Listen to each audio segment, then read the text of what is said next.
Okay, I'll call the special city council meeting of April 15th, 2020 to order at noon. Roll call, please. Mayor Copeland. Here. Tom Baylor. Here. Kathy Sherman.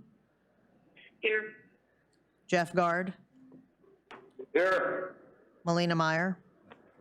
Here. Ann Schaefer. Here. David Allison. Here. And David Gleason.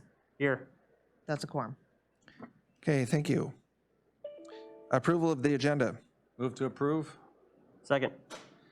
We have a motion to approve the agenda. Any additions or modifications, council? Mayor Copeland, I'm just going to add a report from CCMC to that. Yes, okay, thank you. So Thank you. add a report from CCMC. And did council want to make space for Native Village VAC to participate if they wanted to? Or had anything Yes. to add? Okay. Yes. So I'll just put under guest speakers CCMC and NBE if they want to call in or add anything. Had any updates for city council? Okay, any other modifications, council? Okay, so roll call on approval of the agenda as amended. Kathy Sherman. Yes. Jeff Guard. Yes. David Gleason. Yes. Melina Meyer. Yes. Tom Baylor. Yes. Ann Schaefer. Yes. And David Allison. Yes. Motion carries 7-0. Okay, thank you. Does council have any conflicts of interest or ex parte communications to disclose? Okay, hearing none, I just remind the council, Susan's, the city clerk's email regarding Board of Equalizations, that if anybody approaches you about their property values and whatnot, that you need to direct them to the assessor. If you've already spoken to someone, it's okay, just make sure that you disclose to the rest of council what the nature of that conversation was so that you all have the same information. Councilman Baylor. Yes, and then Jason left the room, but, oh, there he is. I guess I was told or read that for people calling in, it's better if they actually speak on their phone and not on the speakerphone. We'll be able to hear them clear. And maybe we could remind people again with that. And then for the benefit of those on the phone, council, maybe we tell everybody who's in the room. Okay, great. Thank you, Councilman Baylor. So if you didn't hear that, if you're calling in as a guest speaker or audience, better to speak directly into your phone and not use speakerphone. And then I'll give you some other rules and when we get to audience comments. And just for the benefit of those online in the room here with us, we have City Clerk Susan, we have Councilman David Gleason, Councilman Tom Baylor, myself, Mayor Clay Copeland, City Manager Helen Howarth, our Incident Commander Paul Trumbley, IT staff Jason Gabrielson, and our our Incident Deputy Commander Mike Hicks, Chief of Police. So next item on the agenda is our communications by and petitions from visitors. We have guest speakers, Incident Management Team report. Mr. Trumbley. Yeah, thank you. So I sent Susan our objectives, and I wanted the council to be aware of what we've been working on and also what we're working towards. I guess what I really wanted to do was have just a joint work session with our IMT, Incident Management Team, and City Council, so we can basically speak one-on-one with everybody on the phone, so we can work over the objectives.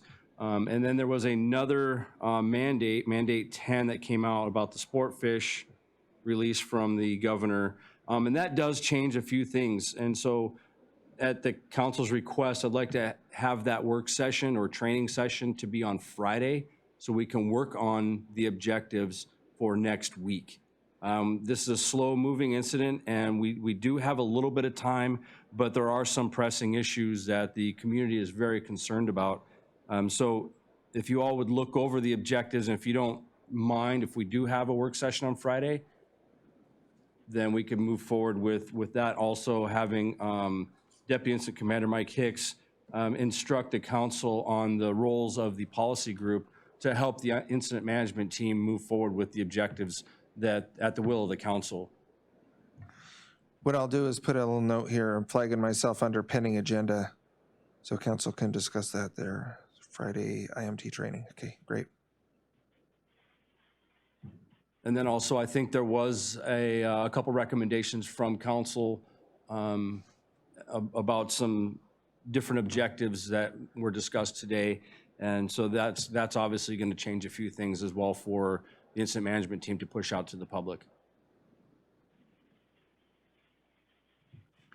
Okay, council, do you have any questions for the incident management team or any comments?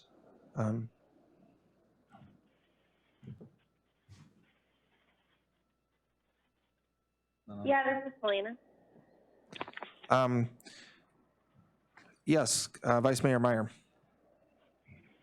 Yeah, I just had one question. I don't know if it's Paul or who's the best one to answer the question, but the question about the COVID testing. From what I understand, residents and non-residents, their test results will be reported on. So if there is a positive test, it will be reported. But I was curious if people refuse to get a test but are showing all the symptoms, that won't be reported. Is that correct?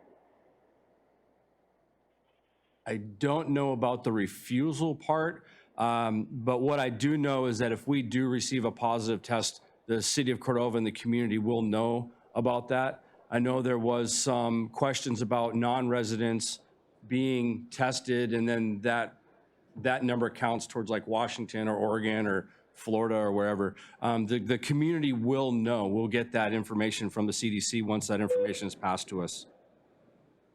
Okay, thank you. This is Dr. Yuti. That is correct.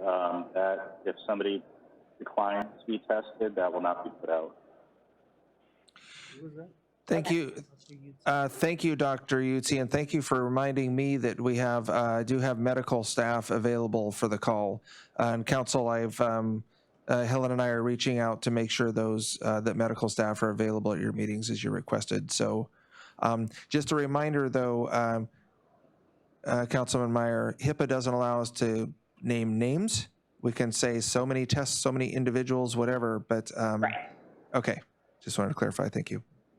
And I'm just gonna go ahead and go through the list. It doesn't mean you have to comment, just for efficiency, I'm going through the council list here so you can comment. Councilman, or ask questions of your incident manager. Councilman Allison. Yeah, I don't have any questions for Paul. Thank you. Thank you. Councilman Sherman. Not at this time, thank you. Councilman Guard. None now, but thank you for your involvement. Councilman Schaefer.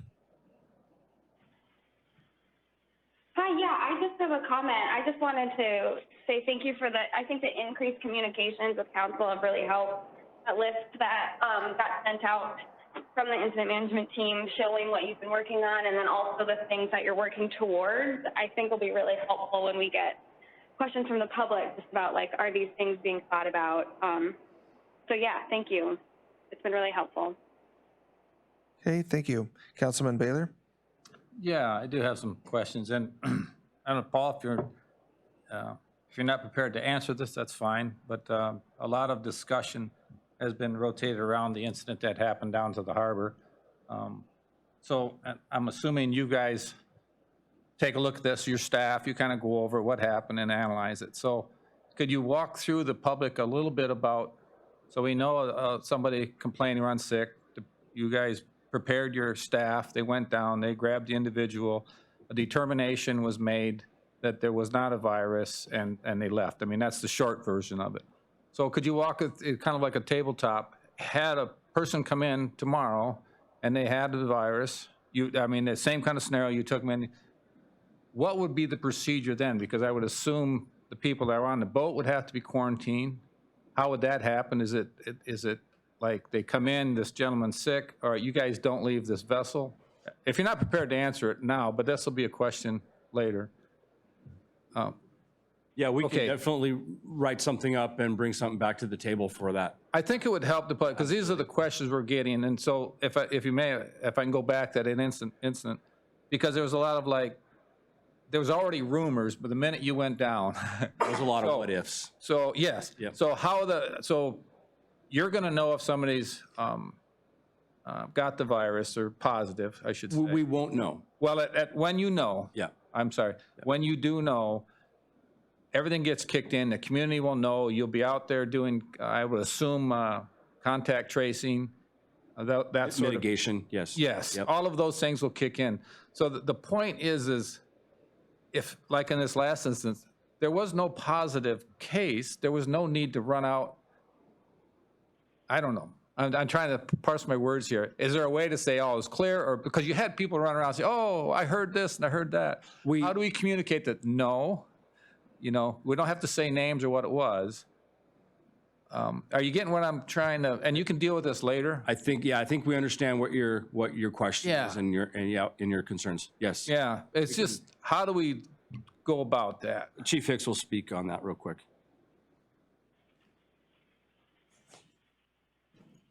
So we're responding to every call, pretty much, that assuming the worst and prepared for the best. So we put extra layers of PPE on to protect ourselves, obviously, and help protect the patient and the public. And we go through all the steps of bringing the person to the hospital, notifying them of the possibility, whatever, we have to go by what symptoms we have. The hospital goes through their procedures, the patient's treated or not treated. And sometimes it might be somebody that's down there with a broken leg. We're still going to dress the same way as we do because we don't know if the broken leg person has the virus. So we're going to dress the same way each and every time. So the public sometimes tends to jump to conclusions and think the worst, because they saw them down there dressed. So I actually put something out on our Facebook page, and our PIO put something out. And the manager explained it the other day at the council meeting, but not everybody gets the word all the time. That folks just need to get used to seeing us like that. And I had the crew down there this morning doing some decon training, and we filmed that and took photographs of that. And we're going to be pushing those out to the public as well, that these are our procedures. We're just going to try to ease the public's concerns somewhat, that we're following all the steps, trying to do the right things. Now, once somebody gets taken into the hospital, they're tested, and we're not going to know. These things are changing all the time. Maybe at some point we'll know right away, but right now it's 3 or 4 days, maybe 5 days. So we would advise the other persons who are in contact with them, to monitor their symptoms and monitor their temperature and things like that. And we're doing the same with our medics, because right now we don't know. So they kind of step back, the ones who are involved, and they monitor themselves for the next few days. The test comes back negative, we go back to normal operations with the full PPE and the additional PPE. So that's kind of where we're at. And if it comes back positive, then of course we go through other mitigation procedures and so on, and notify those people that were involved there directly with the patient to self-quarantine and so on and so forth. So that, mind, so a big key of that is if and when, and I think it's more like when we can get that quicker testing will be a huge thing. So then the other part of that is what everybody has been saying from the nation and down. In the meantime, keep your social distance, wash your hands, treat it as if somebody did have it, and you will be safe. Yep. But the information will get out when you know, and maybe in the next meeting you can expand on how that, and you could help us too if we get a call as a councilperson, hey, I heard this, and so I want to go directly to this line or look here or something, so we can. This day and age, everybody walks around with a cell phone in their hand and instant communication, so. And that's kind of the unfortunate part about the world we live in. It's instant. I mean, this incident occurred, somebody posted a picture on Facebook, and everybody just went nuts. Right. And shortly thereafter that, the person decided to take it down, but the damage is already done. It's already out there. It was a real scenario. It turned out to be that everything we practiced and trained for worked properly. We learned a few things from it, and we learn things from every incident we go on. So it's going to be work in progress, and we're just trying to do the best we can to keep everybody as safe as we can. But we're transparent. Whatever we can share with the public, we'll share with the public. Whatever we can't, we just simply can't for legal and HIPAA violations, things like that. Right, So, I appreciate that. When we know something concrete, the public will know. And that's the flip side of the instant communication. really. I mean, that's the good side of it is. That's the we good side of it. Really because have an as soon as we know, ability. we'll get it out there. And that's the part we need to communicate of how that's going to happen, and you guys, and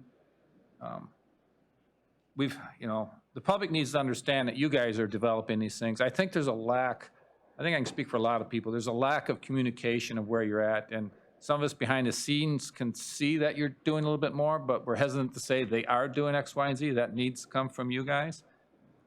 This objective to ensure health, safety, and community promote economical stability, I don't know if you want that out, but it could be,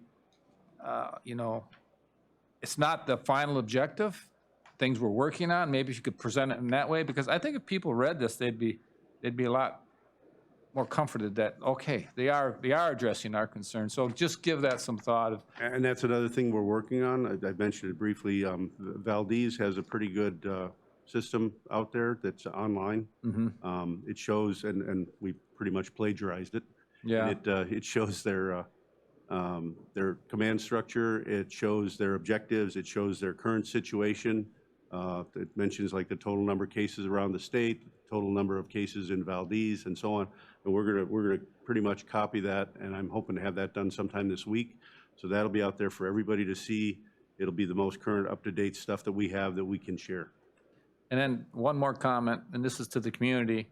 And I think council did the right thing over the years, but keep in mind, we cut our budgets over the few years, and we did have to downsize personnel, and we didn't necessarily have everybody in place to cover some of these positions, and we're playing catch up. And I think you guys are doing a good job, but I think you need the public information part really has to come on much stronger. I appreciate you. Okay, yeah, it's work in progress. Thank you. Yep, you're welcome. Also, what I want to make it very clear that all these documents that come out of the incident management team in the city of Cordova, if they're not mandates and vetted by the lawyers, these are working documents. So when people post these on social media and really start picking it apart, you're really not doing any good for anybody, because we know that these are working documents and things will change. And so if the objectives is submitted to the community for clarity, that's exactly what this is. It's just a working document that we work through to make sure that we're doing the right things for the community as a whole. Yeah, Councilman Baylor, if I could just interject something too, having seen how the incident management teams, they're also incorporating public and council suggestions and stuff as they have them available. Councilman Baylor. Yeah, I just want to piggyback on what you just said, because the harbor plan is out, right? The harbor plan is out, and that is a working document. It's not the final end to all ends. And we would just want the public to know that. And that's with every working document that we have. All the plans that we are putting together, all the plans that will be put out for public information are working documents. It's not in stone. It doesn't mean that that's only what we're going to do. Right, and that's what I told the caller, and that's why I'm glad as things come up, if you see holes, if you get comments from people, you'll make adjustments where need be. We will, So, we will. And we already see holes in a few things. Right. Just writing up these documents and these plans, we do see holes already. And so we'll just implement something else into it or take it out. However we see will fit the best for the community. And that's what we have to say about that. And one more comment is, this is what every businessman or woman does when they run a business. You start out with a plan, you see what works, you see where your holes are, if you want to call them that, and you adjust. And so thank you for the information. And it's just like the Mandate 10 that came out with a sport fish document. That's a working document, but there are holes in it that allow people to come to our community free will to sport fish and to subsistence fish. So just know that it's a working document, but there are holes in everything. Thank you. Or any other questions or comments? We still have Councilman Gleason, and I want to make Councilman Baylor's done. I just wanted to interject one more thing to remind the public essentially that Cordova Prepared at yahoo.com is the way to get those comments and suggestions. Just put right in the subject line, harbor plan suggestions or something. And that's the quickest and best way. calling all your councilmen, calling me, trying to get a hold of incident command, not only does it slow them down, but it actually slows down the opportunity to get it quickly incorporated into those plans. So really trying to pull everything into this incident command structure, because that's exactly what it was designed for: efficiency, accuracy, so forth. Is that all, Councilman Baylor? Well, hog the mic one more time. No, yeah, you have it. Go ahead. And another meeting. advantage is, you know, if you go back onto the YouTube site for our meetings that gets put on, you look at some of those, you've got 1,200 views, 800 views, 300 views. What a way to get the information out. People are paying attention, they want to know. And when they hear it directly from you guys, instead of out there, and when somebody's told something, they go, no, go back there and play between Right. this. That is so powerful. So I would recommend getting, you know, all of our council meetings, if we can get updates, even if you have to say no changes. I mean, it's a great way to And communicate. that's also a work in progress. Like Chief Hicks was saying, that we do have a plan to come out to better instruct the community on what we're doing and give that information out that I think would be a little more clear. I know Valdez has that website out. If you go to valdez.com, you pull up their incident, they've got a beautiful diagram and things like that. We're working towards that. Unfortunately, Valdez has a bigger pool of people to work, and they've got more money than us. And so, you know, we're doing the best we can. Okay, Councilman Gleason. Yeah, just one thing. We're meeting with NVE tomorrow, and I was going to ask Helen and Susan to put this attachment B into that agenda. I would also like just the amended attachment B, because we're going to discuss some of the things that are on here that might help protect Cordova. Also, that sport fish thing, and I'm hoping you're there, because we're probably going to have questions about how the two interact and what things on here are no longer valid because of that document. So there's a few things in here that if we can require them, it's going to help. You know Right, what I mean? right. So, and so that was two things. I'm trying to get you guys to put it on the agenda so we're fitting in our 24-hour window, if that's something I can do at this point.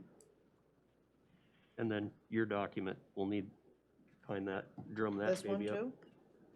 The sport fish one that I haven't seen, that apparently Is a state mandate The or? state mandate and it kind of 10. rains on the parade here, I guess, a little bit. So we'll need to see that and see how bad. And it's just, it's working through the problems. And that's what we're designed to do. That's what the incident management team is designed to do, is work through the problems and come up with solutions.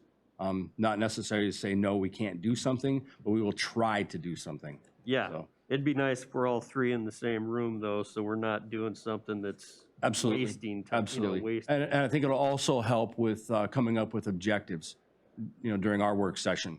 So, Cool, that's it. Okay, I do have one more. Councilman Baylor. Yeah. Wow. go ahead. Well, you know, it was brought to me by a concerned citizen and who knows these plans very well, but actually it was a good point, and I'm just throwing this out there for you and your team to think about. You know, we are as everybody said, we are the test case, we're the first fishery. And if this thing goes south on us, that's going to be repercussions for all the fisheries in the state. So with that in mind, I think getting somebody, I don't know if you want to call it a strike team, getting somebody involved, getting a hold of AML and getting a hold of Trident and kind of getting these letters out, going out to the government or their task force, say, look, we are the first ones operating. If you let this go south, you know, this is what the implications are.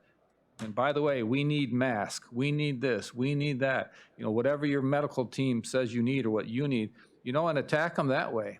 Because we are the showcase. If this goes south, this is going to be national news media. And I think if you drive that point home to them, you know, it wouldn't hurt. And it's another front to maybe get some stuff. But and maybe you're on that already. But just throwing it out there. We have a really good group of, we're going to call friends within the state of Alaska that we've been working with. A lot of them have actually come to Cordova and we've actually trained with them, our Alaska Shields. You know, they know Cordova, they love Cordova very much, and they're trying to do everything they can to help us through this process.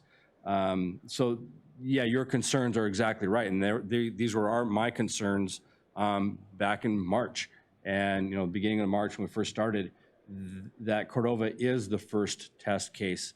And when I made the phone call to the state of Alaska about the fisheries and the operator documents and the small operator documents, they were like, well, we're basically focusing on Bristol Bay because they got their group together and started raising flags and things. And I said, well, look, guys, we're first.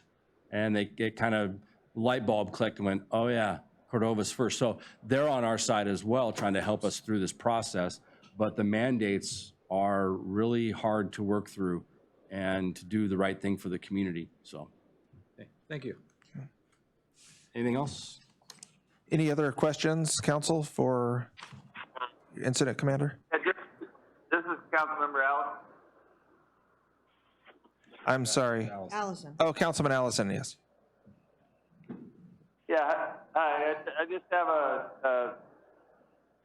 I don't know, just a point of information, I guess, and, for the public more than anybody else. But we're the first salmon fishery out there, but we're not the first fishery going on. There's been groundfish fishing and crab fishing, and these processors are all been involved already with the fisheries with this pandemic going on. So they're not unfamiliar with dealing with crew and the virus and keeping people safe from it, quarantining and all of these things. There's other fisheries that have been going on since the middle of January, so it's not new to them. They're working through it, and I'm pretty confident that they'll be able to do things right. We are the first salmon fishery, that's correct, but we're not the first fishery in the state. Okay, Paul. Yeah, Mr. Allison, you are absolutely correct. Trident South has been operational all winter. Well, pretty much since January, you know, and they're running crab fisheries out in the Bering Sea, Kodiak. You know, there's a lot of fisheries southeast, Ketchikan, Sitka. There's a lot of fisheries that are actually going on right now as we speak. But the big concern is the influx of cannery workers for the salmon, because we already have local workers. They're operational right now, and just so everybody knows, the plans. Trident Seafoods is one of the best plans I've seen, and they want, you know, their information out there public. I was speaking with one of their managers this morning. They are doing everything they possibly can to help Cordova work through this problem. You know, even flying their people in on personal planes, you know, or private jets, so they're not on Alaska Airlines and getting that in there, all the way through possibly closing down Breakwater Avenue just for the canneries. So the process is in place. They are absolutely 100% involved in everything, and they are spending a lot of money to keep Cordova safe. Thank you. Thank you. Other questions or comments, council?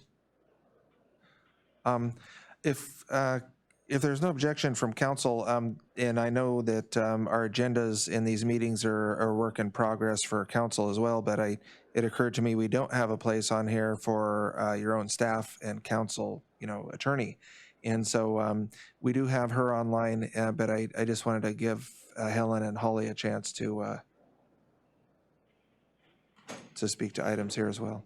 Sure. I thought this would be a really good opportunity because I think there's some confusion or not a lot of clarity, as much clarity as we would like around the emergency operations plan and council's role in it. And because Holly helped craft the code, the language that is in our code that created that plan, the organization, and the interfaces between the incident command team and council. I thought it might be a really good opportunity, especially since you guys are going into a work session on Friday on this very topic, that she could help you understand all of our roles and just provide some clarity of that. So I want to turn it over to Holly. Hello? Are you there? Yep. I'm here. Can you hear me? Yes. Okay, good. So I think it might be really helpful. A lot of times with these emergency operations plans, there's words like policy group and incident commander and unified command that are thrown around, and depending on the emergency, they don't necessarily have real meaning that we can understand and put into practice. So I think it's worth 5 minutes of understanding that structure so everybody feels like they know what they can and cannot do. And so one of the things that's different about this particular emergency is it involves, it's long-lasting. It's not like snowpocalypse. We have one incident that occurs in a very small window, and then your incident command team and emergency operations are working to solve the problem and get you back to status quo. Instead, it is likely the city will be operating under its emergency plan for the foreseeable future. And that means the ability of the council to govern needs to remain intact. We do not want to compromise that government system. So I want to explain that a bit. We have in Cordova what your city manager instituted was the unified command system, which is incredibly appropriate for this type of emergency. So she has designated your incident commander as your incident commander. So Mr. Tremblay has that responsibility, and that puts him in a position where he is the coordinator and responsible for operations. Any incident responses are going to come from that team at his lead. But using the unified command method, your city manager remains in the driver's seat for implementing emergency rules, because those rules have a significant legal impact. They are not necessarily figuring out how to put the pieces in place with supplies and coordinating between the state and the National Guard if necessary. It's not those pieces. It's controlling the conduct and behavior and movements of your citizenry and visitors. And so for that reason, and for quite a while, right? So having that unified command model is really, I think that was very insightful. That's a very good approach. And that's why you see your incident commander and your city manager sort of working harmoniously and bringing different pieces to you. The city manager is also on what they call the policy group in your emergency operations plan. Emergency operation plan often calls city council's role policy-based. What they're trying to do is put a big red sticky on there for councils across the country, really, and say, stay in your lane, because if too many people are trying to figure out where we're going, we won't go anywhere. We'll paralyze ourselves, right? However, in this incident, we're talking about a more long-term emergency. So it's important to remember your role as a policy voice for emergency operations does not negate your role as a council in the sort of the general scheme of things. What that means is remember what you can do. You have ordinances and resolutions at your disposal. Now you cannot, so you have the rules that your city manager and your emergency operations team will devise, but you as council can say, you know, I think it would be great if we imposed fines. We really need to give these guys teeth. And that could come from two council members saying, I really want to see this on there.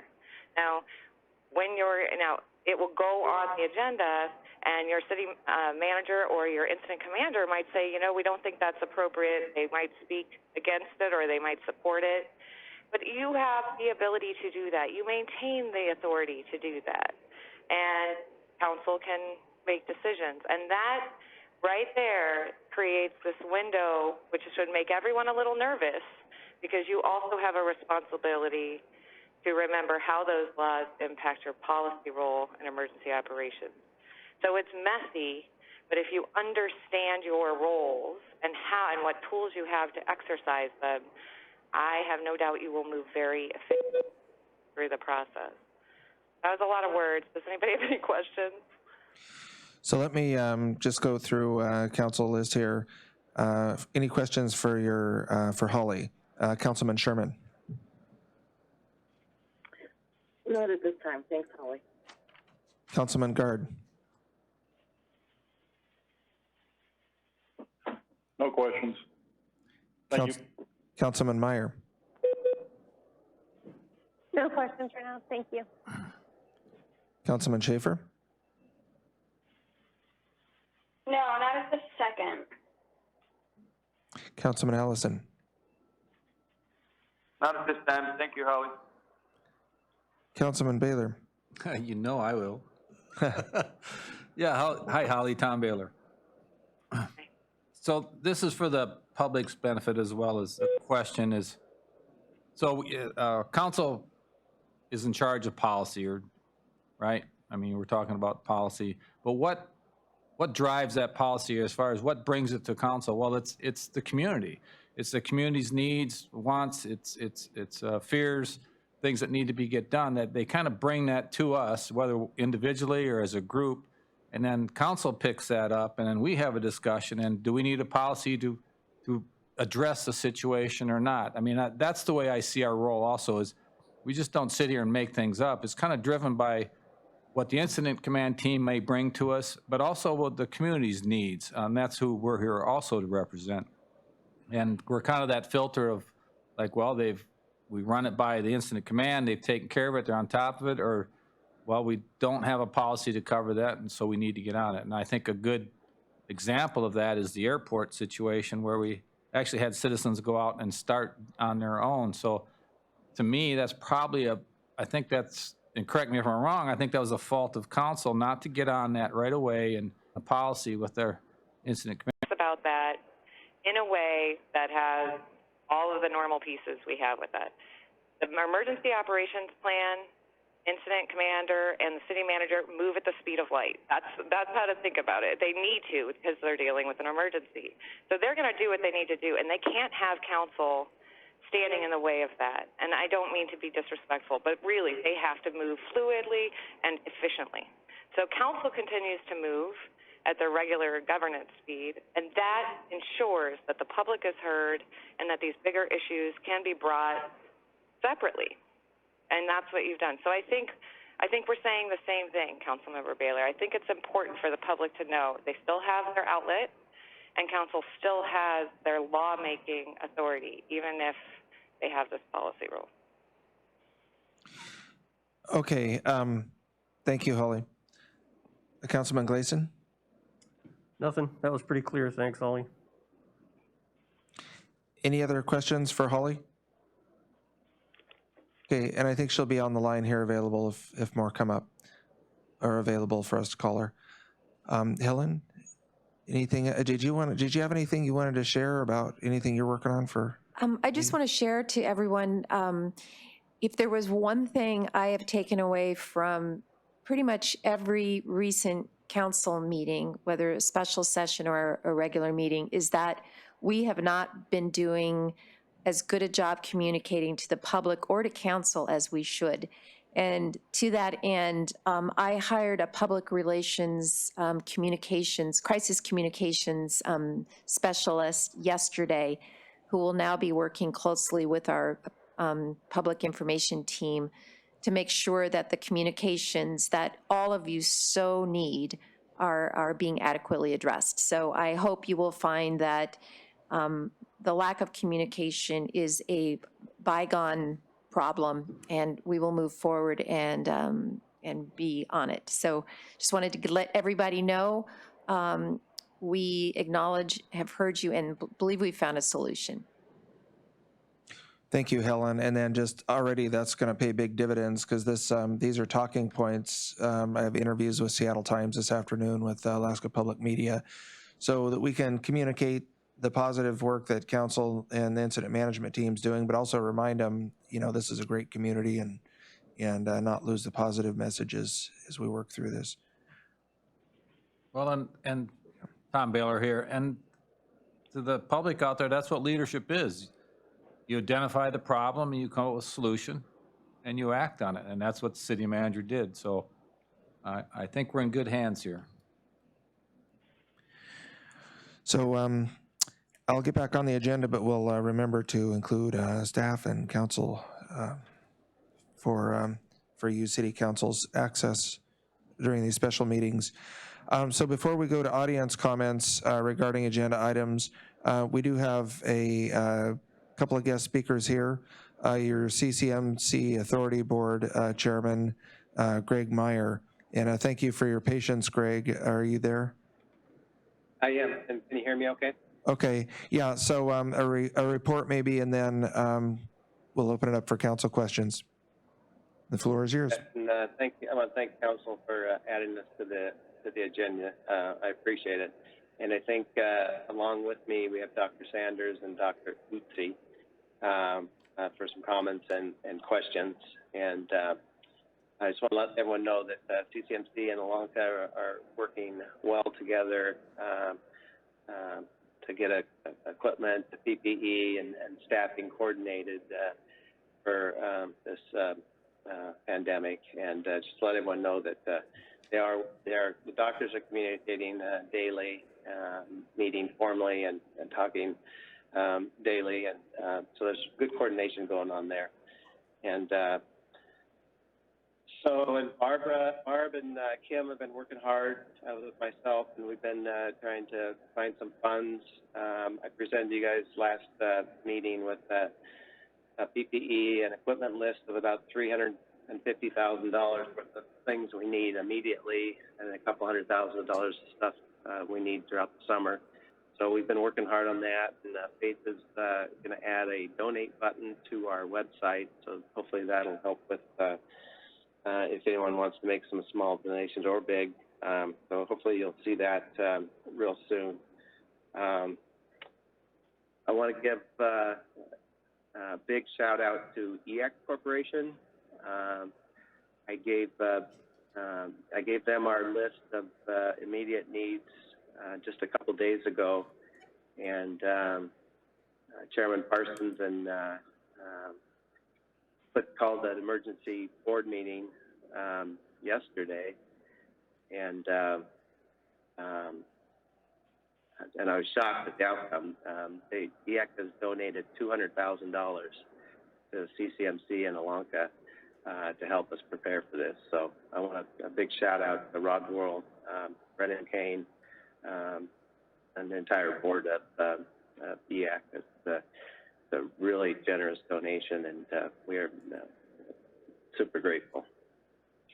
And we also have, as I stated before, $90,000 the state has, those are going to give us. We have $50,000 grant from the Murdoch Foundation. We have put in, Kim spent some good time, and we put in for the PPP grant, and that's $1.15 million. And we were approved through the local bank here on that. We may still be waiting for SBA approval, but anyway, it looks like we're going to get those monies. So that's we're working on the funding part of it. Also, this might be off topic, but things are going well with NVE communications, and we got our FERS numbers back, and I can say that for another council meeting, but looks better than we anticipated. And anyway, that's some good news. So that's all I've got, and I think the docs, unless you have some questions for me, I think the docs are on the line, so I'll wait here for questions. If there aren't any, let the doctors speak. Thank you. Okay, thank you, Greg. Medical team, Dr. Sanders or others online, did you have anything you wanted to share with council?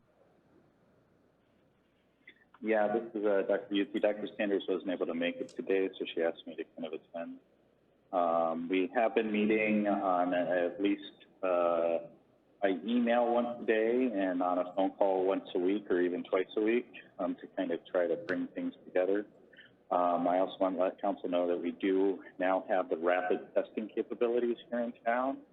So if we do think that somebody needs a more rapid test, if they had recent travel or if they're really sick or something like that, we can always do the rapid test here. It's a little less sensitive than the ones we send out to the large laboratories, so those still get sent out even with the negative. But we may be able to say if somebody is positive or not fairly early at this point in time. And we both have machines here at the Blanca Clinic as well as over at the hospital right now. Did you just say they have Abbott? Great.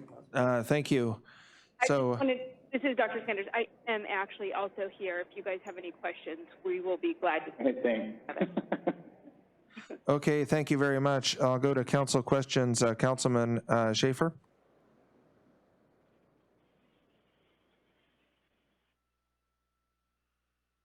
Hi, yes. That's great news about the rapid tests. Do you have a number of those that you can release that you, how many tests can we do of those? That's my question. Do you want to take that, Brandon? Yeah, go ahead. Go ahead. I think at this time for those, total capability in town is over 200. So, which I feel is a very strong number. I think that's very great. well in terms of our testing capability. Great, thank you. Okay, that's all, Councilman Schaefer? Councilman Sherman? Yep, thank you. Thank you. I don't have any questions at this time. Thank you, Clay. Thank you. Councilman Meyer? Yeah, thank you. I really appreciate both of you guys making the time to call into our council meetings. I did have another little question about people maybe coming in with all the symptoms and them refusing testing. I was just kind of curious, how would you treat someone that comes in that seems like they have all the symptoms but refuse a test? If I could address this, I think it is so important right now for everybody to support people coming in and getting tested and helping us identify cases. We want to work together with people to keep the whole community safe. And I know some people might be nervous to get tested, so I can understand. Maybe they would be afraid of the consequences of finding out. Hope that we can change that thought so that everybody feels like the best way, the best path forward is knowledge, so we can keep people safe, isolate people when we need to. And the information, the testing gives us will enable us to keep everybody a little bit more healthy. So as much as we can all just start encouraging our friends, family members, friends as they're coming in, to just be open. The medical community is here to help us get information and all stay safe. We are not going to be, this information is not going to negatively impact people. It's not going to shut down fish processing if we get a positive. In fact, we want to be able to identify those early so that we keep everything flowing as safe as we can. Okay, thank you. I appreciate that positive message, and I would encourage anyone to get tested. That concern got brought up to me based off of maybe somebody's religious beliefs, and I don't know how true that would be for Cordova or anything, so I was just kind of following up on that question because I hadn't really thought of that scenario myself. So there's one other scenario to think about, and that's the possibility of false negatives. So really, if we have anybody that's having symptoms that are concerning for coronavirus, we want them to follow the CDC guidelines for home isolation, whether they test positive or not. We want people to stay away from others, social distancing, home isolating for 72 hours after their symptoms have improved before they go back out. So that kind of precaution is there for both people that would have a positive test as well as people that are only showing symptoms but don't have testing. Okay, so you guys wouldn't make a diagnosis based on symptoms alone on that testing, but since you know it's not 100% positive results, that you just reiterate the need to social distance and act like you do have it. Exactly. All right, thank you. Thank you. Councilman Allison. Yeah, I don't have any questions. Just thanks to Greg and Doc for the work you're putting in. Appreciate it. Councilman Guard. Echo council members Allison's comments. Which are none, thank you. Councilman Gleason. Yeah, I just got one question. Are those Abbott testers you have, you can't test people that don't show symptoms, or can you? I thought I read somewhere that you have to actually be showing the symptoms for those to work. Is that true?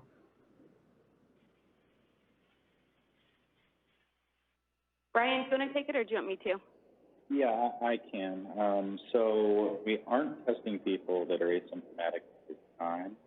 The thing is if you do test asymptomatic people, the false negative rate goes sky high, because the person can have it be asymptomatic and not have enough virus to actually show up on these tests. That being said, the recommendation now is to test people that are having symptoms and that need kind of the rapid result with these particular rapid tests. That may change. Things are evolving and changing. We're still sending labs off to the state lab or even commercial lab. If the person has any symptoms that would make us concerned that they may have the virus, we've actually opened that up a lot this week. And the rapid tests, we now are able to say, okay, if you have significant risk factors or are showing symptoms, then we will test you with the rapid test. So, but yeah, no asymptomatic at this point. Okay, thank you. And I just wanted to say thanks for what you guys are doing. You're in the line of fire, so I really appreciate the medical teams and the work that they do. Councilman Baylor. Yeah, I'd also like to thank the doctors for what they're doing, and I think the whole community is really appreciative. And if you could just clarify one thing, you said there was 200 of the rapid tests, and I believe we already had just under 300 of the other tests. So is that a total of approximately 500 tests in town? Is that correct? Yeah, so I did get clarification. We have, in town, we have 300 rapid and 300 state. Now, 300? There is a possibility that we have to confirm the rapid results with the state lab, even if it's positive. So saying that we have 600 might not be the most clear answer, but because we might need to do both tests for a person. Thank you. At this point, we for sure have 300 for the state and 300 rapid tests. How quickly we will go through those is kind of yet to be determined, because we're waiting on guidance from the state lab. Okay, thank you.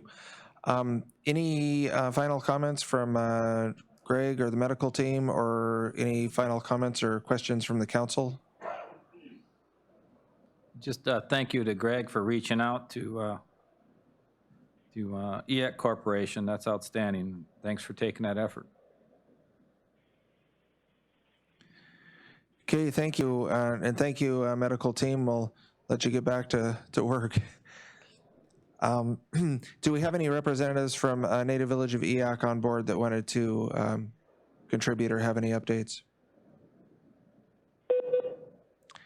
No, the city council just wanted to leave those lines of communication open, so we're not expecting communications today, but just wanted to make it clear that their city council is collaborating with the tribal council through these proceedings. So I expect a lot of audience participation, and I'm just going to call a quick 2-minute recess, and then we can go into audience participation, and I'll give that phone line right now is 253-6202. I'll remind anyone who calls in to mute the YouTube in the background. The first thing you're going to hear is on-hold music, and just stay there and wait patiently, and then when you're called on, mute your YouTube. You have 3 minutes of comments, That's just 1 3-minute presentation, so please try to be succinct and hit the high point that you're trying to communicate to council. And then when you're done, please hang up. We can't go to the next caller until you've hung up your line. So again, you'll call in 253-6202. You'll be on hold. When we answer, state your name for the record clearly, please, and then let me acknowledge you.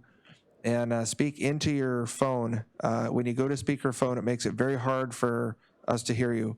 So speak into your phone, and then you'll have 3 minutes, and then please hang up when you're done. If you exceed 3 minutes, I'm going to interject and gavel you down, so please be courteous and keep within your 3 minutes. So thank you. I'm going to call a 2-minute recess, and then we'll go to the phones.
Okay, so we're ready to take audience comments regarding agenda items. There's really not much on the agenda, but audience comments.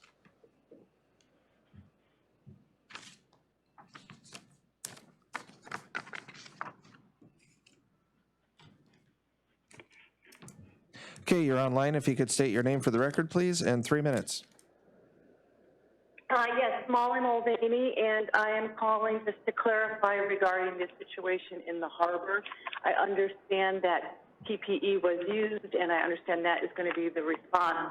That was not my concern. That was not the concern of several other people I know. What the concern is that how are people, the rest of the crew on the boat, what's the plan for communicating to them to stay on the boat? Because I realize it's just rumor through the grapevine, but I understand several of the people on the boat left the boat and went to the grocery store. And I thought with the quarantine mandate, they aren't allowed to do that.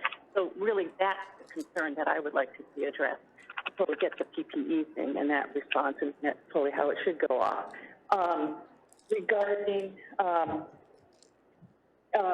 getting information, I think it's great that we've got a PR person, perhaps. I hope it's great. I hope we will get more information, because I think that the public can have some information about the details.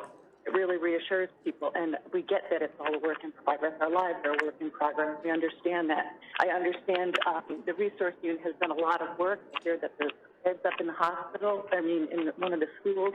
It would be great to hear, not through the grapevine, but what work has been done and what the purpose of that is. I think that would be really reassuring. I also hear there's plastic barriers being installed at the hospital. Again, it's great to not have to get that from the grapevine, but to have somebody maybe in the resource unit explain to us, it would be very reassuring. And also, I'm one of the volunteers at the airport, and I understand, I think it was Holly that said the IMT moved at the speed of light. However, we've been waiting, we got tired of waiting for something to happen at the airport, and since April 6th, a small group of us ragtag people are volunteering to try to educate people as they get off the plane that there is a quarantine. And in fact, I know their city did put up some signs on the wall, but I don't think that's effective. And I understand Dutch Harbor has a police officer that hands people like an order to be mandated.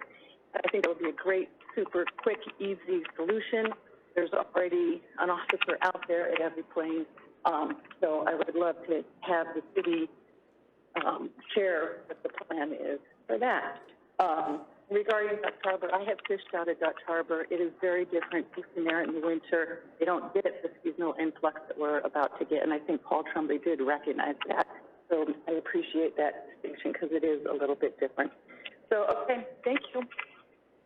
Okay, thank you, Molly.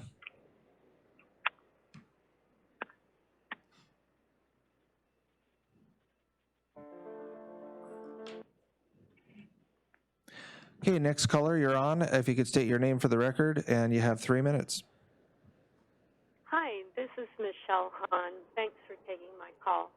As some of you may know, we recently started the Cordova Community Foundation here in Cordova, and I wanted to pass on some information that may be helpful to the city, our incident command system, the hospital or Alonca, and the nonprofits in town. There are some emergency grants. The Rasmussen Foundation has seen the impact the coronavirus is having on Alaskans, and they have stepped up with some money in combination with the Alaska Community Foundation, which is our parent foundation, the parent foundation to the Cordova Community Foundation, and also with United Way of Alaska. And if you go to the Rasmussen.org, and it's called Help for Alaskans in the Coronavirus, there's one grant in particular that is done through, let me see if I can find this right here as I scroll through. It's done through Primera, and as in Primera Insurance, and they've got a grant that's open here only until the 24th for rural providers to seek funds for their biggest needs. It didn't start specific to COVID-19, but the Rasmussen is also offering up to $2 million in emergency relief funds, and they'll be targeting critical gaps. See Alaska also has $1 million relief fund, and United Way also supports laid off workers and financially strapped families. And there's also there are right now grants out for art and culture, and so on and so forth. And you can find all this again at rasmussen.org. They have launched a formal, through the Alaska Community Foundation and United Way, a formal partnership between them has launched akcando.org. So it's AK for Alaska, can, C-A-N, do.org. And people can donate, and you can specifically donate to Cordova to support nonprofits on the front line, or you can support Neighbor to Neighbor, which supports families who have suffered economic hardship. That you can only designate to Prince William Sound. And then the Cordova Community Foundation itself will be looking into perhaps starting a specific COVID fund, but Okay, Michelle, you're up on 3 minutes. Did you have a website for that last reference? This is all great information. yes, I would recommend you go to alaskacando.org and to the Rasmussen.org and look for Help for Alaska. And it's very detailed. Plus, anyone could feel free to call me, and I'd be happy to help direct you to the correct place. Okay, thank you very much. And I just want to remind callers that the incident team commander and deputy commander are here, and they're listening and taking notes as well. So, okay, next caller. Thank you. Oh, thank you, Michelle. Yeah, if you could hang up, then we can go to next caller. Thank you very much. Next caller, you're on. If you could state your name for the record, and you have 3 minutes. So they'd have to spend 2 weeks. Hello, Council. My name is Per Nolan, 811 Chase Avenue. Thank you for the opportunity to speak. On Tuesday, 2,405 Americans died of COVID-19, which is the highest number yet. And studies have shown you're most infectious before showing any symptoms. And the latest CDC report reports the virus can travel up to 13 feet. So what I would like to comment on is the new harbor plan, and I would have some problems with it. I'm very glad that they are developing a harbor plan. As far as going through the plan, I would like to address 3A. I do believe that we should stick with a quarantine pretty much stay-at-home quarantine, whether means you rent a hotel or you stay at a house or whatever. So I don't agree with 3A. 3B is unusual in the fact that they want to have a flag flying. I think maybe that's a great idea. I think every resident in town who is home quarantine should have a flag. That would be a little bit better if you're going to do a flag. And as far as 3C, I do believe that you should do a 14-day home isolation before you start doing businesses with people. But the fact being is they are doing all kinds of tests nationally where you drive up and test. If you're showing symptoms, you're in your car. So it seems to be, it's deemed appropriate to be in a car with the windows rolled up. I don't have a problem with anyone driving in their car with their windows rolled up. They can put in a truck, they can put things at the back of the truck, such as groceries, things from Napa and whatnot, different things for their business. As far as D, I'm not sure how you, I guess you're totally on your honor on 3D, as far as you've quarantined somewhere else and you're fine. I'm not sure how that would work. And then on number 9, on the response, so I can understand if you're a multi-person boat, how this would work, but if you're a single captain boat and you're say you end up with some symptoms and the onset fast, sheer exhaustion and out of breath are one of them. And I personally don't want anyone running a boat like that, because more damage can happen if the person passes out or is loses control. So Per, you just got a few seconds here. What I'm going to suggest is you email these specific comments to Cordovaprepared at yahoo.com. If we start trying to revise the harbor plan online here, we'll be here for a couple days. But I want to give you that was my suggestions. You guys can go back and listen to the recording. Okay, gotcha. Suggestions. And then also on the, Anchorage is hunkering down until May 5th.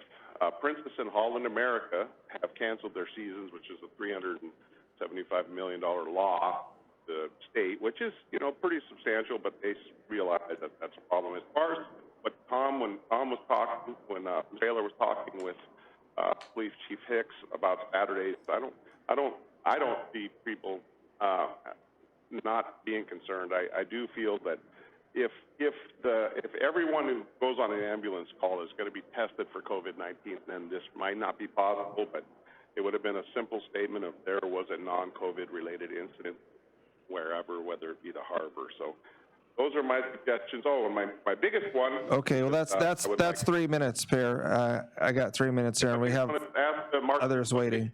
$25,000 to buy tests. So ask the Marketing Association for money. That's let the fishermen pull their weight. Okay, thank you. Next caller.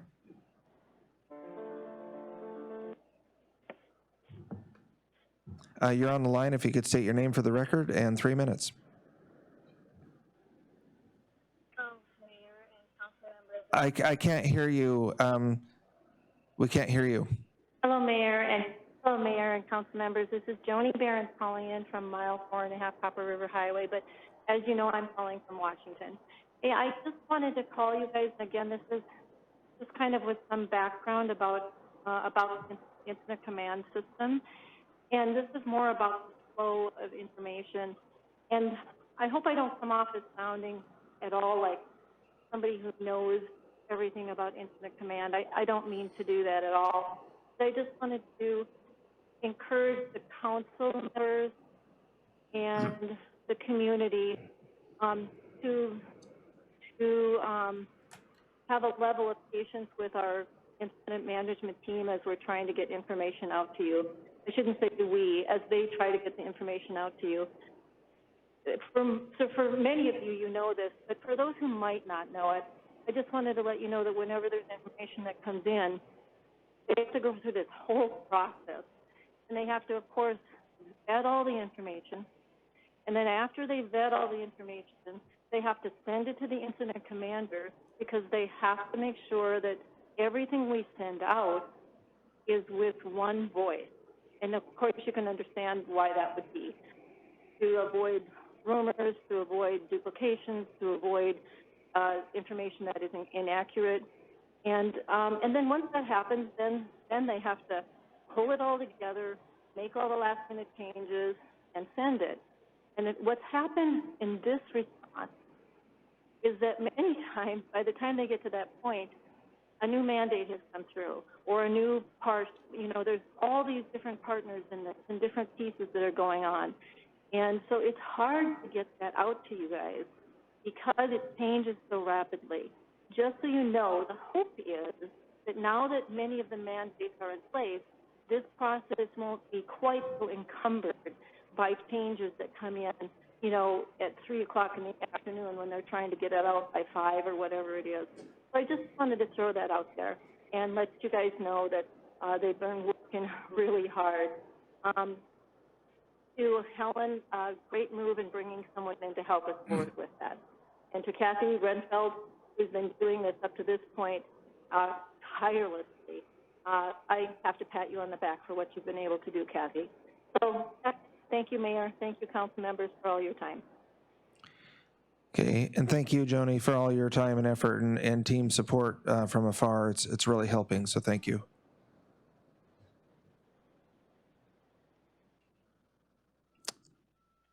Next caller.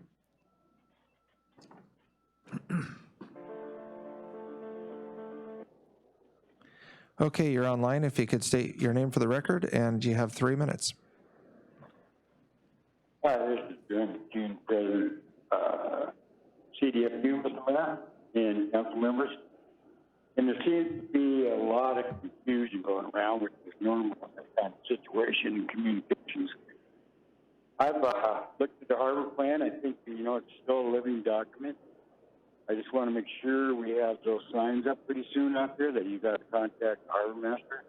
And then the next week and a half, that's very important. CFU is doing everything they can to make sure all the fishermen and the whole fleet understand. And we're pushing hard to make sure that everybody knows they got to quarantine and follow the rules. We're sending out a letter to all the permit holders in the area today, and noting all the services and everything else that you have to do in the quarantine and all the other rules, and getting your groceries ordered. And we're also having a meeting today with the Oregon and Homer fleets, and we're continuing to talk to the canneries, which we think they're going to all send a letter. We're going to work on a letter together. Each one would send to their individual fleets and keep hammering on the same things that we need to do. But we're going to do everything we can to make sure that everybody that comes here, the fishermen, will know those rules and what they need to do. So I thank you for your work, and Chelsea's done a great job with the city. I know that things change back, and as soon as they change, we'll have it out there, and we'll have all the information that we're sending out to the city council so they can read what we're doing, so we can keep you updated. Thank you. Okay, thank you, Jerry McCune, and Chelsea as well. And CDFU has been very diligent, and I know they're working closely with the incident management team to get the word out to the fleet for the city. So thank you very much. Next caller. You need to hang up, Jerry, so we can go to the next caller.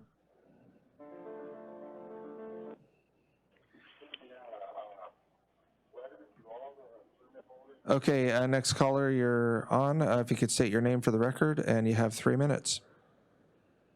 It's Carl Becker.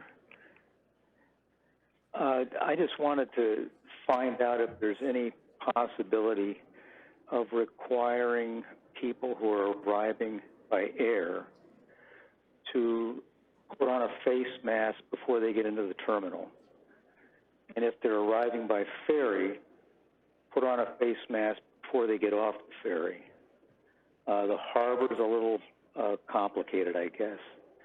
But I guess we'd have to touch base with Alaska Airlines or the Alaska Marine Highway System.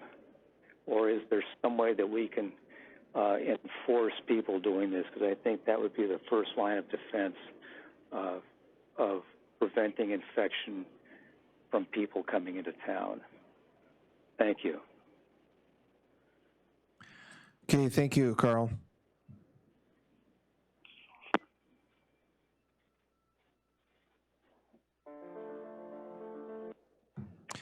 Okay, next caller, if you could state your name for the record, and you have 3 minutes. This is Tanya Harrison at 202 South 2nd Street. Thank you, Council, for hearing my comments. I just wanted to very briefly post a thought that perhaps we could use the Odiak campground as a place for gillnetters who arrive and their boats are on the hard, already on their trailers, as a place to park. There's power, there's water, there's bathrooms. It would be a safe and contained quarantine zone. After their 2 weeks, they can launch their boats. It may help with the harbor shuffle. And thank you for sending out that email address to send comments to. I just sent out that email, so hopefully this thought will get spread around. Thank you so much. Okay, great. And I'm sorry, your name for the record again, I missed it. Tanya Harrison. Tanya Harrison. Okay, thank you very much. Thanks. And next caller. Okay, if you could state your name for the record, and you have 3 minutes. Yeah, hi, Bob Smith. I just listened to the meeting and did hear some good news today that the The harbor plan is a working document, so that's good news because it needs some work. The other thing I want to mention, in the past, the city has had meter maids, and they've had burn pile monitors and run around giving everybody tickets. So, yeah, I don't see where it would hurt if we had something like that. So one of the things that I wanted to touch upon is how the incident management team interacts with the public. So this thing that we're doing right now, I think that would be a really good format if the incident team was to do kind of a talk show thing where everybody could listen to the ideas. I'm not saying there's anything wrong with emailing your suggestions, but if we could have a public conversation like this, then it jogs other people's thinking processes so that everybody can come up with good ideas and possibly be helpful. The other thing, I'm still pushing the people should sign in a COVID-related waiver of their HIPAA protections, because that might be real helpful in disseminating information to the public in a situation like we had last week. Thank you. I'm out. Okay, great. Thank you.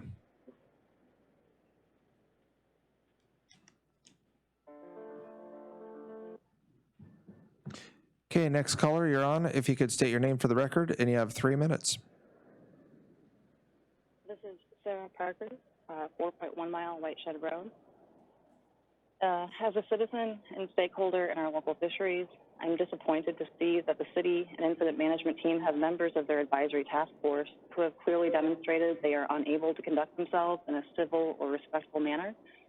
I'm not talking about a moment of indiscretion. I'm talking about individuals who consistently demonstrate uncivil, belligerent, or even malicious behavior over a sustained period of time in multiple public forums and contexts. Everyone has the prerogative to behave however they like in their personal lives, but when someone is appointed to a position within the city, the incident management team, or any task force, they must be held to a basic standard of conduct. To whom more responsibility is given, more is expected. If an individual doesn't perform well under pressure and repeatedly fails to conduct themselves in a respectful manner, this is evidence they are unfit for advising the city or any task force and grounds for immediate dismissal. The city cannot afford to set the precedent of allowing individuals to engage in uncivil behavior and misconduct, and by allowing such individuals to participate in planning, advising, or implementing when they are working in conjunction with the city incident management team or any other task force, you will only see more of the same, and it takes away from the process. As this looming pandemic unfolds, the City Council, City Manager, and Incident Management Team now more than ever need to demand a standard of civility and appropriate, respectful conduct from those involved with the City or Incident Management Team in any capacity. If the City doesn't set a precedent now for a zero-tolerance policy for hostile behavior or misconduct, we risk descending into chaos as the COVID-19 response escalates. Thank you. Okay, Sarah, I agree wholeheartedly, and I would encourage you to reach out to either Paul Tremblay or City Manager Helen Howarth or myself so we can take that into advisement and manage it appropriately. Thank you. Next caller, please. Sarah Parker. Okay, we don't see anybody on the phone lines now. So we'll just, okay. So there's going to be another opportunity for public comment at the end, and we really don't have much left on the agenda, so I'll just repeat that number now is 253-6202. And council, you have council correspondence. And again, I just want to remind council, if there's anything in particular you want in these meetings, I know we had a letter from Dr. Hannah Sanders recently. If you want something like that read into the record, then we can certainly do that if it's from the medical team or something.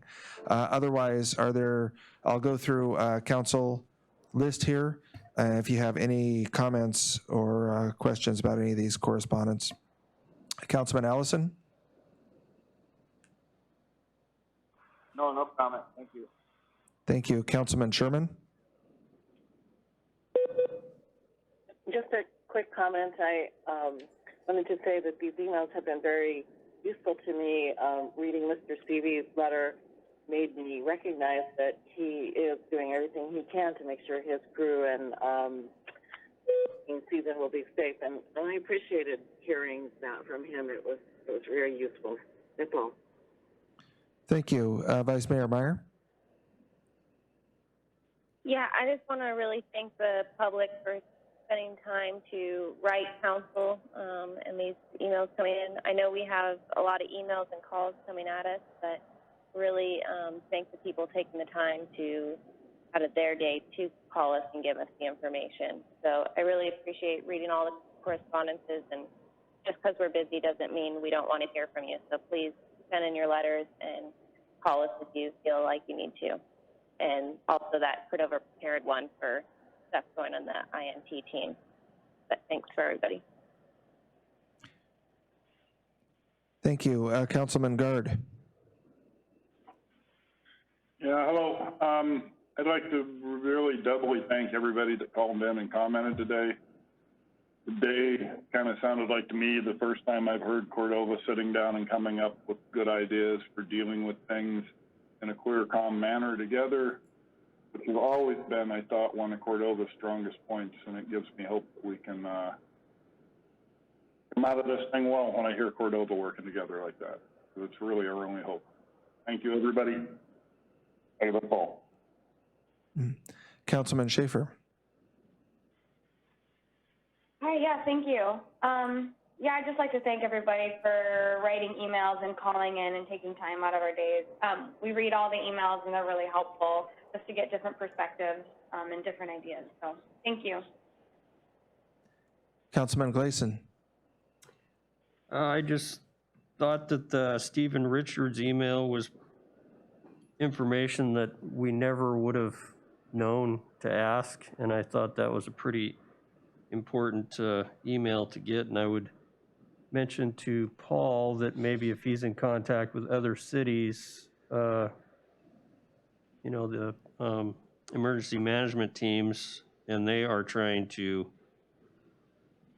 implement the travel order, that they might want to read that letter also, because it goes into depth on the federal subsidized flights and what you could what kind of damage you could do by trying to stop, you know, restrict those flights. So it was good information, and even though we don't really need to use it now, it could be valuable to other towns. And thank you for everybody that commented. There were some really good ideas in there. That's it. Okay. Councilman Baylor? Yeah, and a huge shout out to the EAC Corporation, a $200,000 donation. That was very generous and way to step up. We really appreciate that. And of course, thanks to all of our staff and team that are working so hard on this. And you know, I had a conversation with a local businessman yesterday, and he's ready to quit. You know, he's getting harassed on Facebook, his family. I mean, we got to cut this stuff out. And I guess the first step is turn Facebook out. He's also looking from direction from the city and from our management team, and I think it's coming. I think it's forthcoming, so hang in there. And I'm going to steal a line from Mr. Councilman Gleason here. He said, you know, when this is all over, you're going to be known as part of the problem or part of the solution. And I think everybody would prefer to be known as part of the solution. So let's consider one another out there. Thanks. Okay, thank you, Councilman Baylor. Anything else on correspondence, Council? Okay, new business, we have pending agenda and calendar, and maybe first the joint the joint workshop with the Tribal Council tomorrow at 3 p.m. Anything in particular that Council wanted on that agenda for Susan? I would like the amended travel order and the sport and personal use fishing restriction related to health mandate 12. Okay, so included in that. Okay, yeah, we can, we'll add those as informational items, and then I don't think the incident management team may not have vetted those and have information to you yet, but certainly the councils can discuss those. Anything else for that agenda? In that format worked okay? Yes, please. Oh, this is Lena. I'm sure you guys probably already have this down, but I think it would be helpful to have maybe Paul or someone from the incident management team and maybe a doctor on the line as well for that work session, just in case something comes up and either one of our councils want to ask them a question. Okay.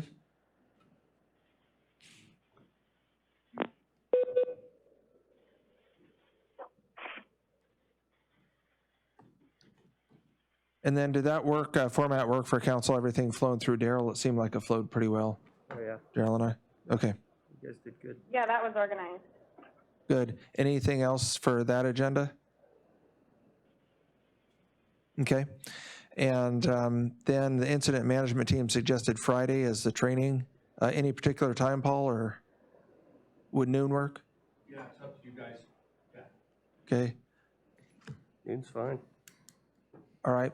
And I would suggest, since that's just a city council meeting, if there's anything that council else that you want to have a special meeting or something before next Wednesday, that would might be the better place to do it, to allow preparation and any legal input, so. Just a rundown on the next meetings. Are we doing that? So we'll have a training work session on Friday with incident management team? Yes, so be a workshop. Would that be the best format, you think? I think so, yes. Okay. We will be discussing business, so yeah. Okay.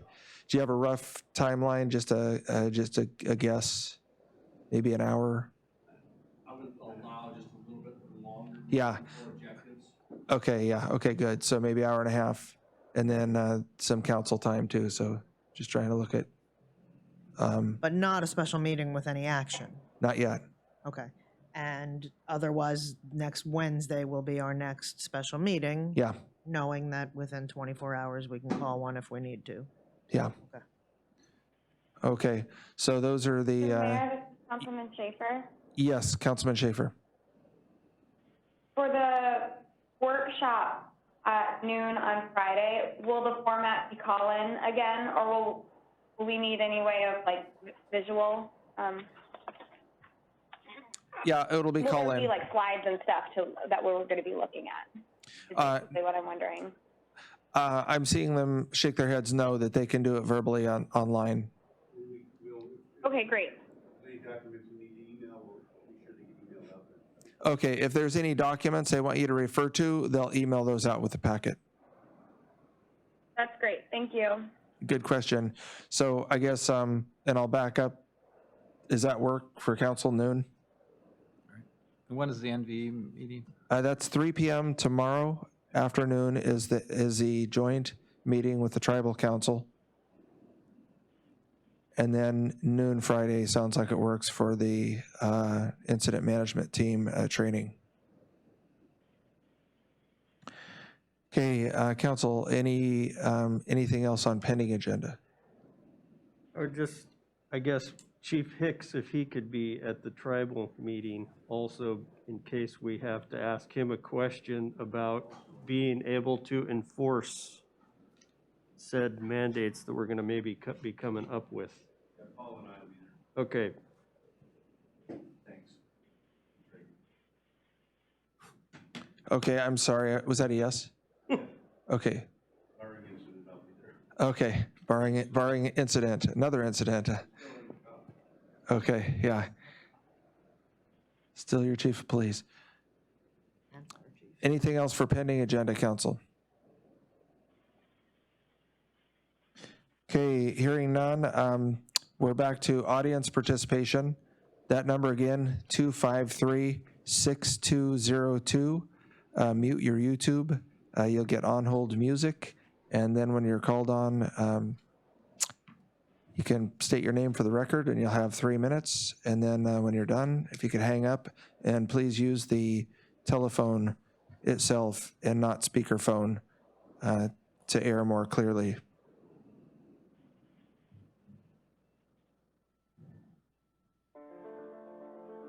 Okay, caller, you're on the air. If you could state your name for the record, and you have 3 minutes. Hi, this is Stephanie Rosinski at 930 Lake Avenue. Yes. I just want to make sure that I'm calling in right now for the meeting. Is that what this is? Yes, it is. You're making public audience comments to the city council. Oh, okay. I do want to greatly give my gratitude to all the ones finally coming together and working with each other and bringing forth all the plans, ideas, and concerns to the public. I know in the beginning it was leaders telling everyone to sit back and trust that you guys have this under control, but that is exactly what causes all the panic, is from the unknown. And even though you have come a long way from that, I still would like to remind you that through all of this, you are the community's forensic artist, and the better picture that you can draw up and help us identify what it is that we're looking at is going to help more prepare us as a community and to help each other out and identifying what the great unknown is. And I do completely understand the process it takes to get a plan in place with the laws and things changing, but still walking through this with us eliminates the public panic and confusion and all the harmful rumors that just spread like crazy. And whatever it is, you guys can tell us, whether it's we're working on this, but give us some time. It's going to better settle this madness, I feel. And like I said in the beginning, you guys have come a long way in doing this for us, and I cannot thank you enough. And it has put a lot of people's minds more at ease.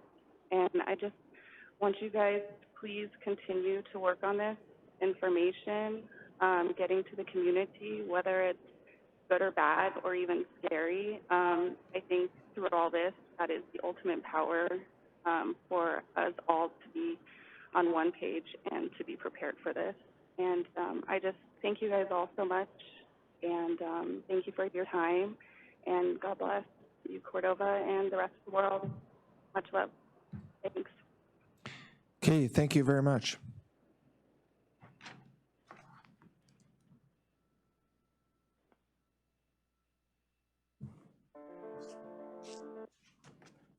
Okay, you're on the air. If you could say your name for the record, and you have 3 minutes. Yeah, this is Luke Borer. I just wanted to make a comment after I heard a statement. Everyone who's been making comments and doing things within the community really believes in what they're doing. And history is written by the winners of a war, and this is a battle that we're in right now. So what the solution is or what the problem is depends upon which side you're sitting on. So I'd caution you on saying that you're part of the problem or part of the solution because you're categorizing people. Thank you. Okay, thank you.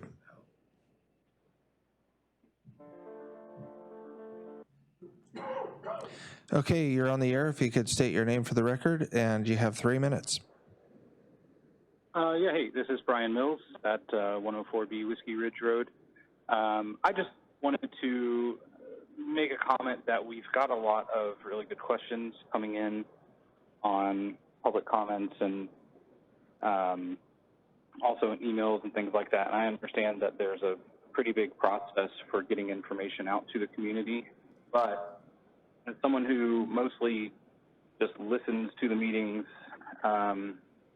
you know, I hear people asking questions that I would love to know the answer to. You know, those sorts of things might be great for, I don't know if there's a different style of meeting that could be helpful, like a town hall style, where maybe once a week or even less than that, because I know all you guys are scrambling like crazy and barely sleeping. but some sort of way to have an interactive public discussion with the people who know the answers, being able to respond. I understand the public comment section of the meeting like this is one way, but I would love to see some more interactive response in a live meeting, and not just telling people to email questions to the Yahoo email address. That was all for now. Okay, thank you. And I would remind that that Cordova Prepared Facebook page and the link to Cordova Prepared on the cityofcordova.net homepage has and will continue to have Q&A. So when questions come in and get vetted and answered, they get posted there. And hopefully that can start collectively answering a lot of the questions. Sure. Thank you. Thank you.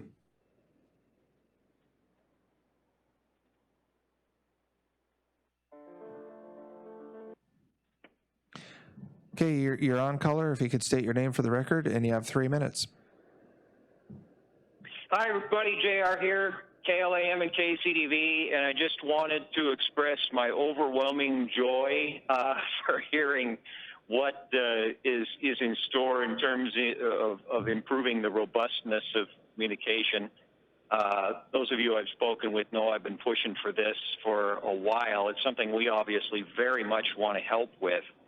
And it looks like we're getting to that point where we can find the balance, and it's an important balance, obviously, the balance between the need to not put out wrong information, because it's critical that that not happen, but then balance that with the need to put out at least enough information to keep the public up to speed on what's being worked on.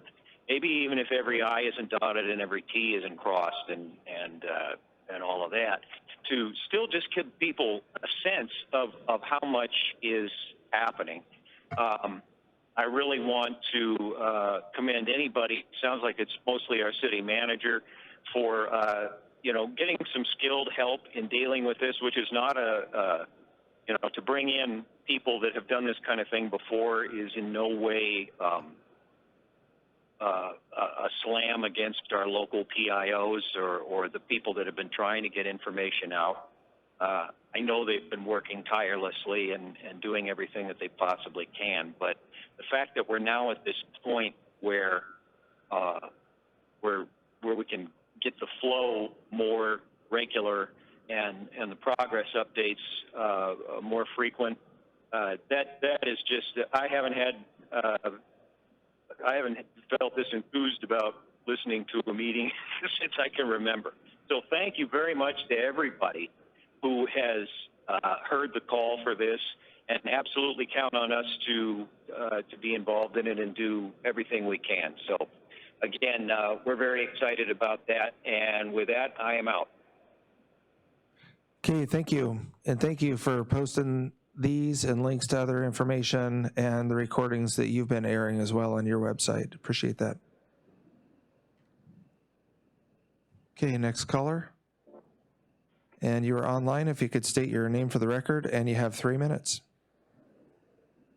Yes, my name is Danny Carpenter, 507 4th Street. I didn't catch the whole meeting today, so I may be repeating something someone else has brought up. I agree that having information out there like Brian Mills had suggested, if there were,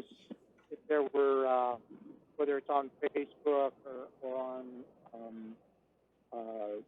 tally sheet or something where people can look at questions that have been asked and answered, where you're not having to constantly answer the same question over and over, that could be really helpful. Everybody doesn't have access to being online, and especially now that, as far as I know, the library's closed, and that's been the internet for a lot of folks during the summer. I wanted to make one more suggestion. I know they've talked about restroom facilities for the harbor, concern about the harbor bathrooms getting contaminated or being an issue of not being safe to use and bringing porta potties in, but it seems like that you have the same issue with that. I would suggest maybe for providing a cleaning solution, whether it's hand sanitizer or a mixture of bleach and water. So someone would have to figure out what the proper sanitizer would be. But I think if there were some squirt bottles of something that whenever anybody has to use, whether it's a porta potty or the harbor bathroom, that they could just spritz the surfaces that they're going to come into contact with, that instead of having to have the harbor staff deal with that, on a constant state. But most people would be more than happy to clean up after themselves or, sanitize purposes themselves. It seems like there's a real shortage of sanitizer around town, going in and out of stores and whatnot. And if it meant providing, if it's because there's not the money to do that, then I think the RSBA or CDFU could help chip in on something like that. So that's all I have to say. Thanks for your time, and thanks. Okay, thank you.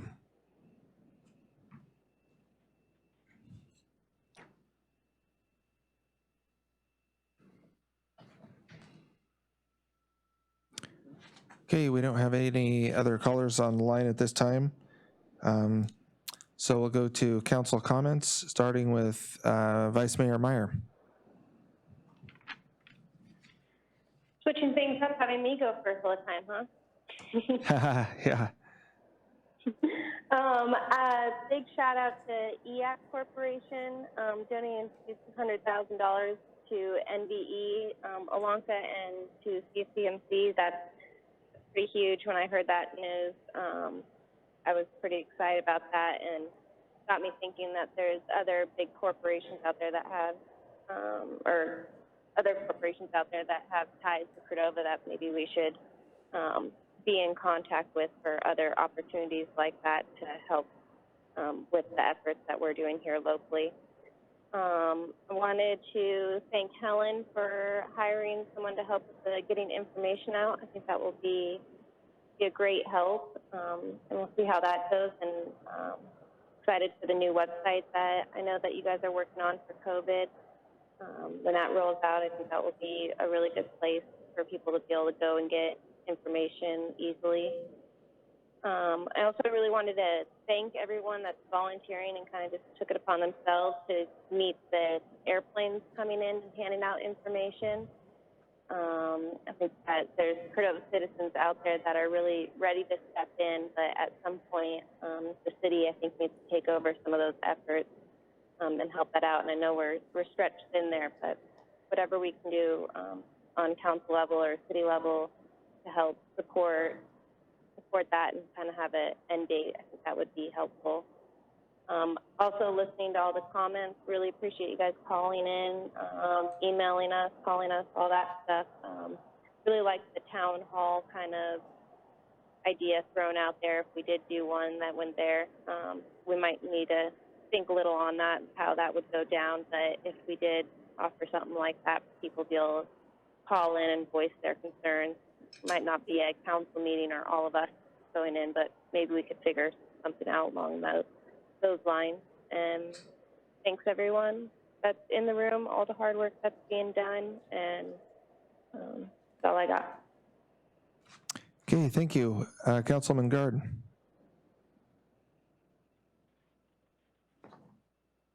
Yeah, hello. Probably the reiteration of what everybody said before. But today really felt like the first time we're all pulling in the same direction together without a bunch of strife or any of that involved. We can solve a lot of problems here locally. I don't know that we couldn't move heaven and earth when we all got our minds together to do it. Today gave me hope because it felt like we're all doing that together. So thank you everybody for everything you're doing, and if we keep it up, we'll get through this one way or another. Thank you. Okay, thank you. Councilman Allison. Yeah, thanks for all the comments and emails and such. Always good to get all of the information. Thanks everybody for the work that they're doing.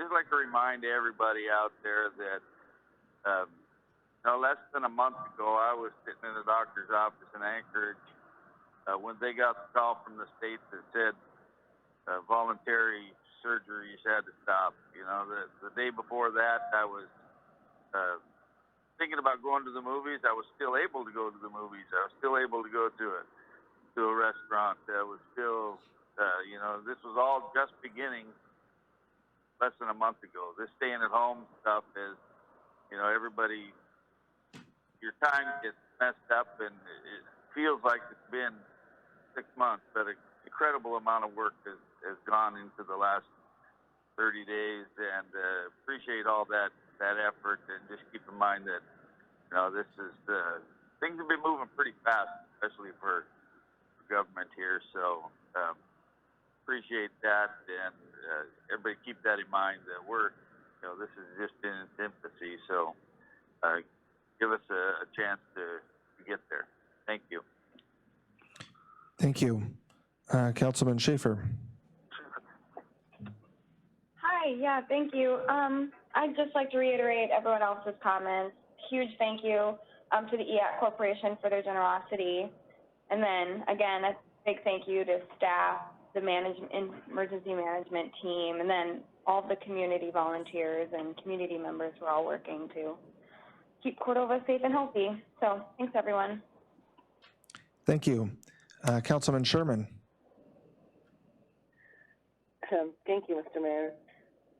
I just wanted to, I'll reiterate to the funding for CCMC and Olanka is fantastic, and I appreciated Greg sharing the additional grants and funding that they have been either researching or, finding too. So that's just incredible initiative.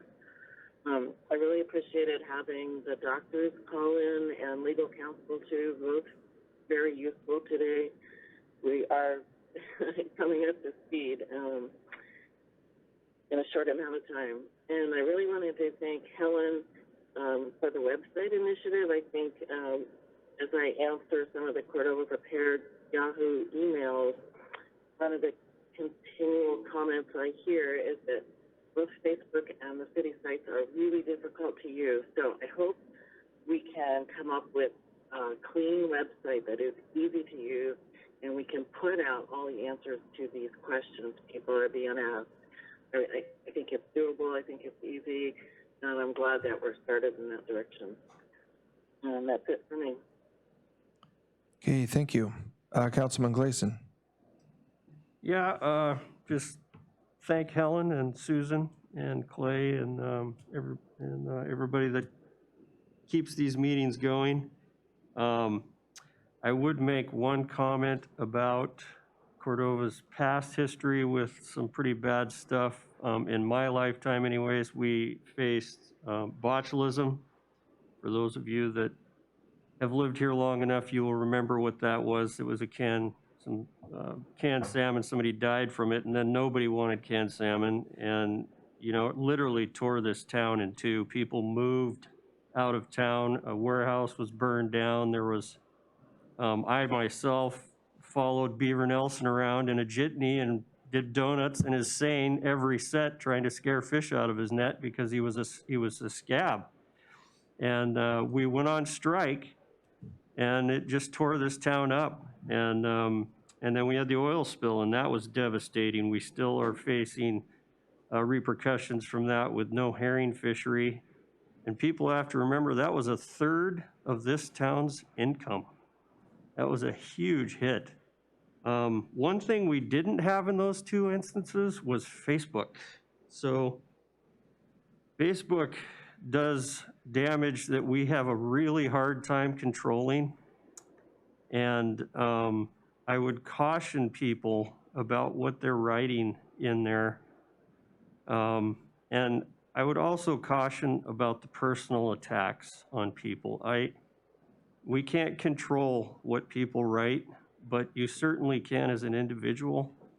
And, you know, we're gonna survive this. And we all have to live together on the other side of COVID-19. And I hope that people aren't losing friends over being on one side or the other. You know, I disagreed with Councilman Meyer on Ordinance 1186, but she defended her position better than anybody else could have.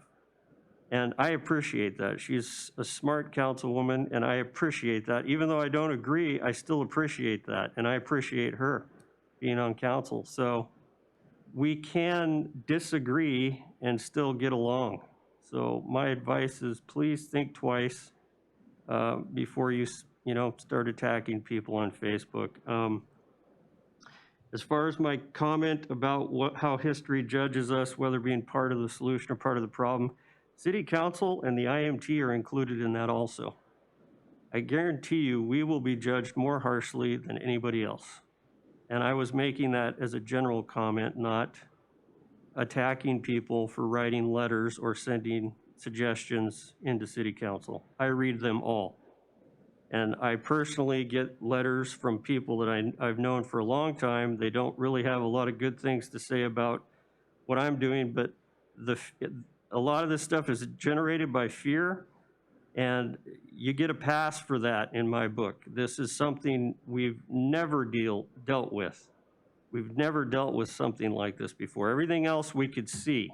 It was in front of us and we could deal with it. We can't deal with this like that, and I'm still hoping to be friends with all those people afterward. I don't hold any animosity against them and I read their stuff. So we just gotta make a good effort to get along through this. We're finally coming together as a team with City Council and the IMT as these incidents happen, just like the oil spill. People were out on their own personal boats taking oil out of the water with 5-gallon buckets because they didn't know what was gonna happen, and nobody was telling them what was gonna happen. That's what happened during the oil spill. The same thing's happening here. People are coming forward. And in my opinion, that's what makes this community great, is that people come forward, they're out at the airport, they're volunteering on their own. That has since been incorporated into the IMT, and it's a big help, and I appreciate what they're doing. I guess that's all I got. Hopefully I'm not stepping on people's toes, but that comment wasn't directed at you, Luke, so don't stay mad. All right. I'm done. Okay, Councilman Baylor. Yeah, so I guess that's what our incident command team has been kind of telling us, is we have to be careful what we say because it gets misconstrued. And there's a perfect example of that. My comment was, if you're gonna be one of those out there trolling people on the internet and harassing people and getting personal, that's the problem. If you have a dissenting opinion, that's welcome, because that helps us get to a better place when everybody is put in. So it's I would echo Dave's comments. Very well said. Well, thank you. Okay, thank you, Council. We don't have executive session items scheduled, so we have one remaining motion. Move to adjourn. Second. Have a motion and a second. Is there any objection? We're adjourned.